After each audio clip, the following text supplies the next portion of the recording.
Assalamualaikum dan selamat pagi pelajar kelima yang dikasihi dan yang dihormati para ibu bapa semua. Moga ceria selalu, moga sihat ya semua. Okey, seperti yang dah disedia maklum, hari ini adalah hari terakhir ya. Cikgu Su akan mengajar bahasa Melayu di kelas kelima. Jadi sehubungan itu saya akan membuat sedikit ulang kaji bagi topik yang telah diajar.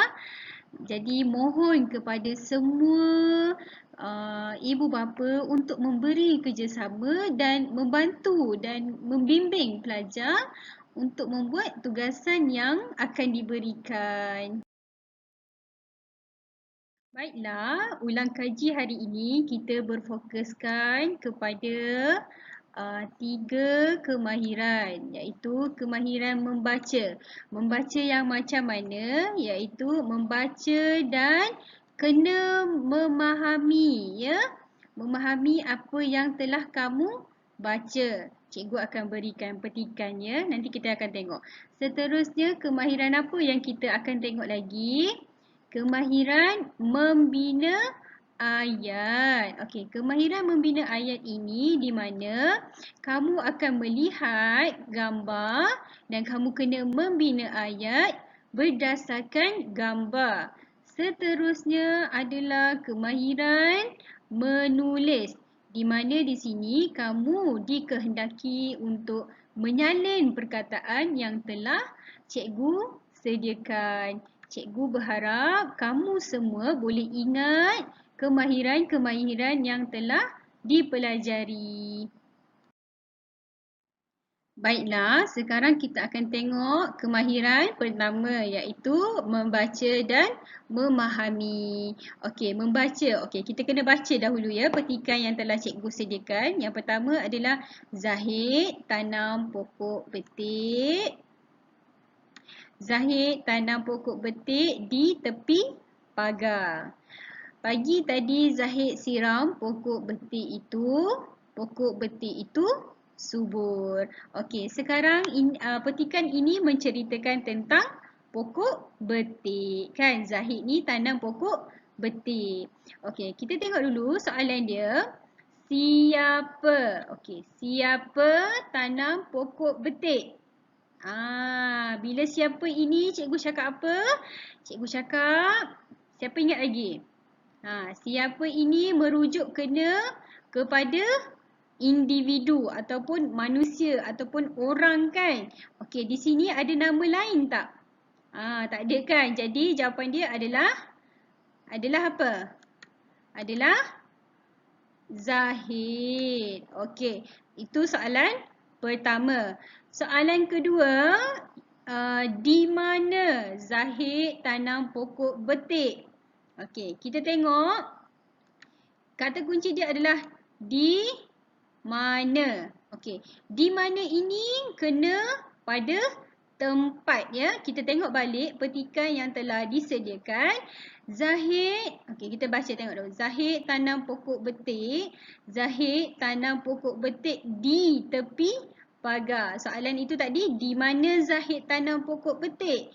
Jadi tempatnya adalah di tepi pagar. Okey. Seterusnya, bilakah Zahid siram pokok betik? Okey. Bila? Bila ini merujuk kepada apa? Kepada masa ataupun waktu ya. Kita tengok ada tak waktu ataupun masa yang disediakan pada petikan 3 ini. Ada kan? Iaitu apa? Pagi tadi. Okey, jawapan dia adalah pagi tadi. Okey. Di sini soalan pertama jawapan dia adalah Zahid. Yang nombor 2, di mana ni? Jawapan dia adalah di tepi pagar. Yang ketiga, bila ni adalah pagi tadi. Okey, itu sahaja.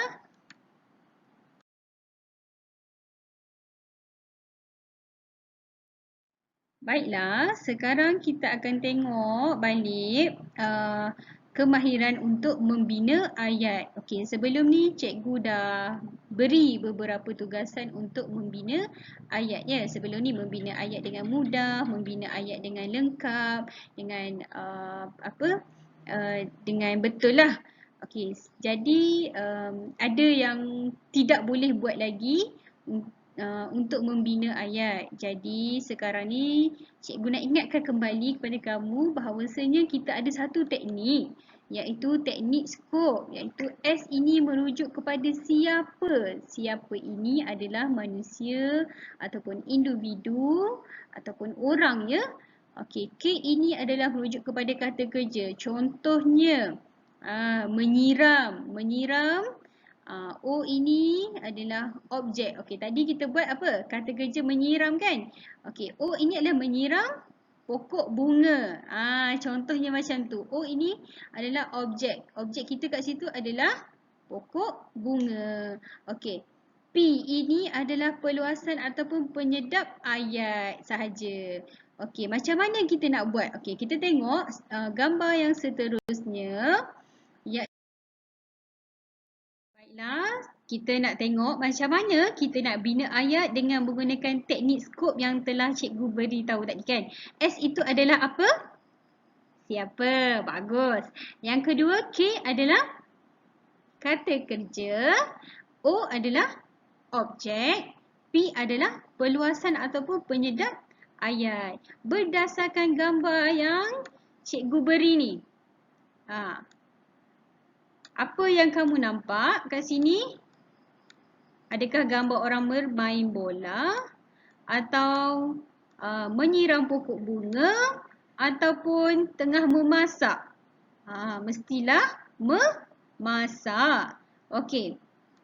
Kita tengok macam mana kita nak bina ayat ni ya.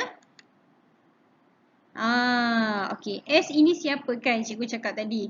Jadi kamu boleh pilih sama ada ibu atau ayah ataupun emak dengan ayah, kakak dan abang pun boleh juga. Tak kisahlah, kamu letak sahaja siapa itu berdasarkan gambar yang diberi. Di sini ada dua orang. Jadi kamu perlu nyatakan dua-dua orang ini. Okey. Seterusnya dia boleh jadi mengacau ataupun memasak. Kalau cikgu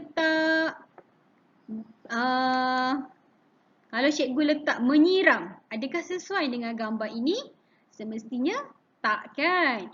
Okey, seterusnya kita tengok O adalah objek. Okey. Sama ada boleh dodol, bubur Ashura ataupun rendang kan? P ini adalah penyedap ayat. Sama ada di kampung untuk hidangan hari raya ataupun untuk dimakan bersama keluarga kan. Okey, di sini kamu contoh ya, cikgu letak contoh, cikgu buat ayat. Yang pertama, ibu ayah mengacau. Okey, kejap. Kita padam balik. Ibu ayah mengacau dodol di kampung. Ini baru satu ayat. Okey. Seterusnya, kakak abang memasak. Okey, cikgu nak ambil rendang lah. Memasak rendang untuk hidangan hari raya. Okey, kita dah ada dua dah ayat yang sangat lengkap dan sangat gramatis. Bila kamu buat gunakan teknik skop ini, secara tak langsung kamu boleh menambah lagi kosakata dan tata bahasa kamu. Okey? Okey, baiklah. Kita tengok contoh yang kedua untuk membina ayat. Okey, tengok betul-betul gambar yang telah cikgu sediakan. Adakah gambar ini mengenai memasak lagi? Atau tengah menjahit kan? Semestinya adalah menjahit. Okey. Teknik skop yang pertama iaitu S Okay, kita boleh merujuk satu orang sahaja. Kalau kita tengok berdasarkan gambar ini, kita boleh cakap kakak, emak ataupun makcik ataupun ibu ke. Okay. Okay, yang seterusnya adalah kata kerja. Di sini hanyalah satu sahaja ya, menjahit. Okay, sebab dia sangat sesuai dengan gambar ni kan. Yang O adalah objek. Okay, dia tengah menjahit apa ni kalau kita tengok? Tengok betul-betul. Boleh menjahit baju. Okey. P ini adalah perluasan ataupun penyedap ayat. Okey, sama ada boleh jadi baju kurung ataupun baju untuk dipakai pada waktu hari raya. Contoh ya, cikgu buat ayat macam ni ya, contoh. So, jadi di sini kita tengok berapa ayat yang kita boleh buat. Okey. Emak, kita boleh ambil emak lah ya. Emak menjahit baju kurung. Okey, satu. Ya. Yang seterusnya, makcik ya. Makcik apa? Makcik Leha ke? Makcik Kiyah ke? Tak kisahlah ya. Makcik menjahit baju untuk dipakai waktu hari raya. Okey, ini contoh yang cikgu beri. Mungkin ada tambahan daripada kamu. Mungkin ada makcik menjahit baju untuk kakak. Ataupun untuk apa lagi? Untuk dijadikan ataupun untuk diberi oleh pelanggan ataupun yang baju yang ditempah. Kan mungkin makcik ni seorang tukang jahit yang berjaya. Macam tu. So sekarang ni kamu dah dapat kan? Dah dapat gambaran macam mana kita nak bina ayat dengan mudah dengan menggunakan teknik skop yang telah cikgu beri. Baiklah, sekarang kita akan tengok kemahiran menulis. Okey, kemahiran menulis ni cikgu nak kamu menyalin balik. Okey, menyalin balik perkataan yang telah cikgu sediakan. Contohnya, kayu api, kereta biru, bola biru, beg kakak, payung raja dan kambing hitam. Kamu dah belajar kan sebelum ni mengenai suku kata terbuka dan suku kata tertutup. Okey, cikgu imbas kembali bahawasanya suku kata terbuka ini di belakangnya adalah huruf vokal. Okey, di sini kita tengok satu-satu. Kayu api. Kayu, U kan di sini kan. Di sini api ni pun huruf vokal. Okey, bagaimana pula dengan suku kata tertutup? Suku kata tertutup biasanya huruf yang ada dalam perkataan itu adalah ganjil dan huruf konsonan. Kalau tadi vokal, yang ini adalah konsonan. Okey, contoh beg kakak. Okey, kita tengok kat sini beg ya. Beg ini G ni kat belakang adalah huruf konsonan. Dan bilangannya adalah ganjil ya. 1, 2, 3. Boleh jadi juga dia tidak ganjil. Contohnya macam contohnya payung lah. Payung. 1, 2, 3, 4. 1, 2, 3, 4, 5, 6 kan? Ada 6 perkataan. Ada 6 huruf kan kat sini. Okey, payung kan? Ini adalah suku kata tertutup. Okey, sekarang ni kamu hanyalah perlu menyalin perkataan ini di dalam buku ataupun kertas kosong. Okey, lepas tu kamu kena buat apa?